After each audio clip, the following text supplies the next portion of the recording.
the U.S. intervention in Venezuela, set in January 2026. We're going to break down the shocking events and the absolute firestorm that followed.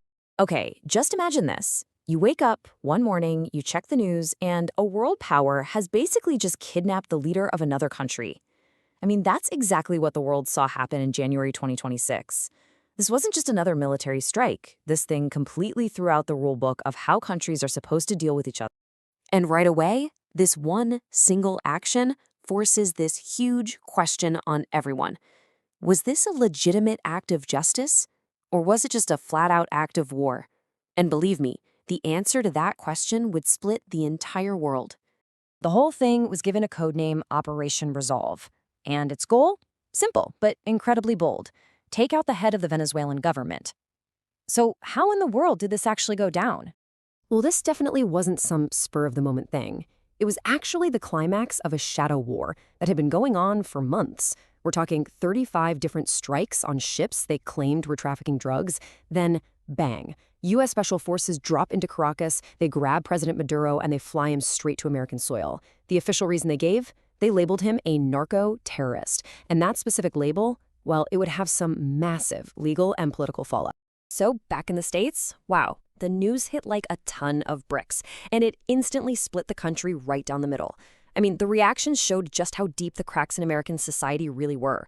There was just no middle ground here.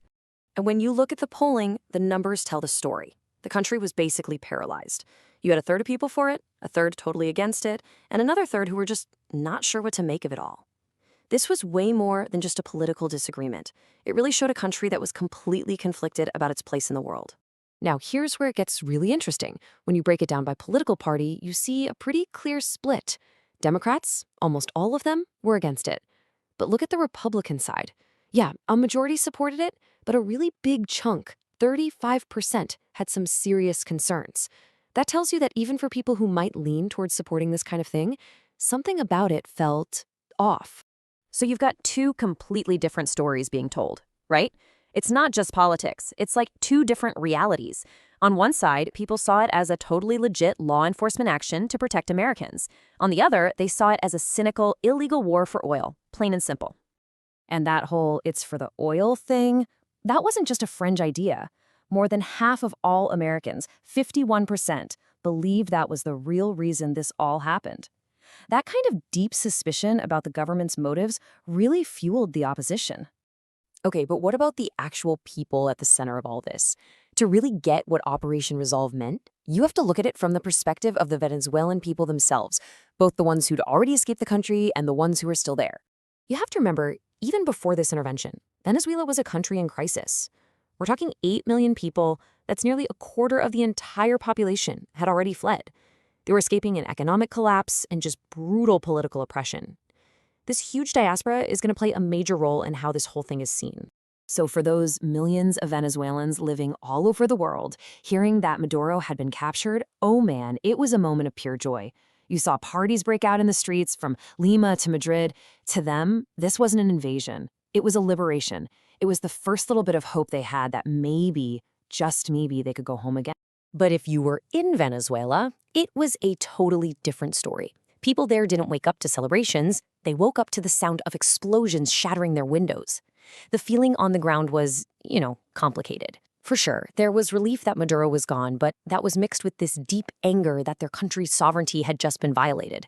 It's like they got rid of one tyrant, but now they're occupied by a foreign power. All right, so this whole thing created a huge mess on the world stage. The shockwaves from Operation Resolve went way beyond Venezuela, and they were threatening to break the very foundations of international law, an order that America, ironically, had helped create. Back in the U.S., the big legal fight was all about this one law, the War Powers Resolution of 1973. It was basically created after the Vietnam War to stop a president from going to war without getting Congress's approval. And according to the critics, that's exactly what just happened. So you're probably asking, how did they get around that? Well, here's the playbook. It was clever and really controversial. By charging Maduro with narco-terrorism before the operation, they reframed the whole thing. It wasn't an act of war, it was a law enforcement operation. See the logic? They argued that you don't need to declare war to arrest a criminal. It was a legal loophole and one with massive implications for presidential power. And around the world, people were not happy. The UN basically said this sets a dangerous precedent, that it gives a green light for any big country to just topple a smaller one. Russia and China, who both had skin in the game in Venezuela, were furious. And across Latin America, where there's a long, painful history of U.S. intervention, there was this real fear that the bad old days were back. So they got what they wanted, right? The dictator was gone. But as things started to settle down, a much bigger, more difficult question started to pop up. Was it worth it? What was the real cost of this victory? Because what started as a quick raid to grab one guy has now turned into something much, much bigger. The U.S. is now saying we're in charge here until things are stable. So the military mission is over, but the mission of nation building, that's just getting started. And this is the big kind of tragic irony in all of this.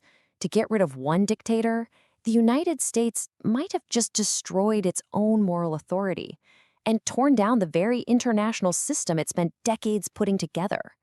So yeah, a dictator is gone, a victory has been declared, but as everyone tries to figure out what comes next, we're left with this one really tough question. When all the dust settles, who really paid the price for this win? And maybe more importantly, in a world where the old rules don't seem to matter, who's next?